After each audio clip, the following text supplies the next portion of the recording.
अस्सलाम वालेकुम my YouTube family, आप सब कैसे हैं। उम्मीद है आप सब खैरियत से होंगे। मैं हूँ रुखसाना मसूद।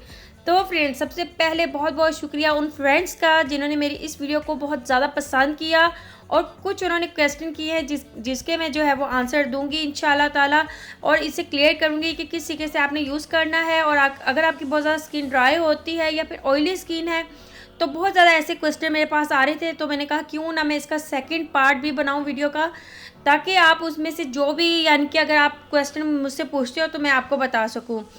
तो फ्रेंड्स, अगर आपने मेरी फर्स्ट वाली वीडियो नहीं देखी तो मैं उसका लिंक जो है डिस्क्रिप्शन में दे दूंगी, तो आप वहां पे जाके जो है उस वीडियो को क्लिक करके देख सकते हो। तो इंशाल्लाह ताला वहाँ से आपको पता चलेगा कि आप किस तरीके से एक्सफोलिएटिंग जेल जो है वो यूज़ कर सकते हो और आपने कितनी देर तक इसका इस्तेमाल करना है। ठीक है जी। तो उसमें पूरी डिटेल के साथ जो है ना मैंने बताया हुआ है। इसमें आपके क्वेश्चन हैं जिसके मैंने आंसर देने हैं। तो सबसे पहले सबसे ज़्यादा पूछा जाने वाला क्वेश्चन ये था कि ये ड्राई स्किन वाले यूज़ कर सकते हैं।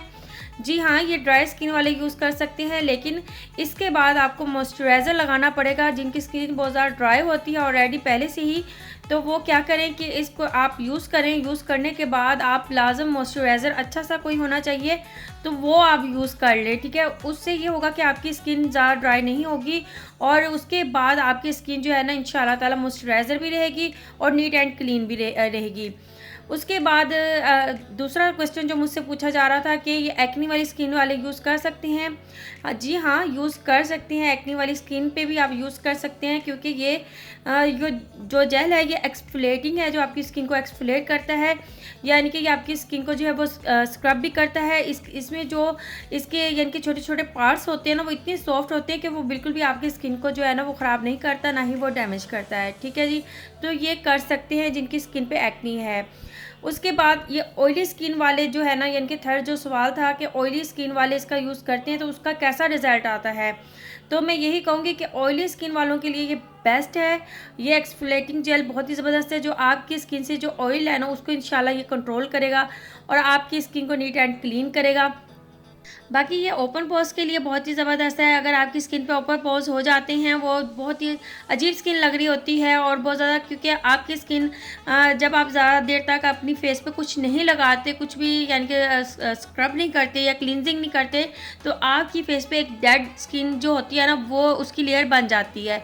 तो उससे ये होता है कि आपके ओपन पोर्स हो जाते हैं या फिर आपके जो एक्नी हो जाती है या आपकी स्किन बहुत ज़्यादा डल लग रही होती है। तो बस फिर ये एक्सफोलिएटिंग जेल जो होती है ना, ये ज़्यादा ज़रूरी होता है।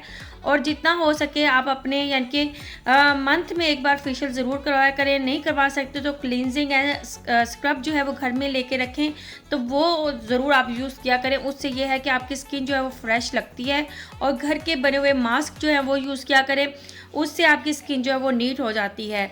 तो मैं आपको हमेशा ऐसी चीज़ें रेकमेंड करती हूँ जो ज़बरदस्त होती हैं, जिससे आपको बेनिफिट्स मिलते हैं, या ऐसे प्रोडक्ट्स मैं आपको बता रही होती हूँ जिसके आपको अच्छे रिज़ल्ट मिलते हैं।